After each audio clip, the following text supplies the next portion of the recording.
各位乡亲，大家好，我是廖弟，今仔日各位来给大家讲笑话，如果若准备好，咱就开始。最近我为着减肥，逐工拢去骑马啊，结果一个月后，结果咧，你瘦偌济啊？迄只马啊30公斤，我拢无瘦着啦。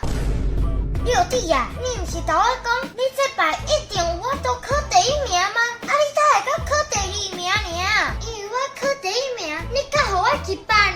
阮同学因爸讲，伊若考第1名，就要互伊1000，就要分我500呢。安尼我同学嘛要甲考第2名。哦，原来是钱的问题哦。你若较早讲的，我会当互你2000啊。哈？对吼。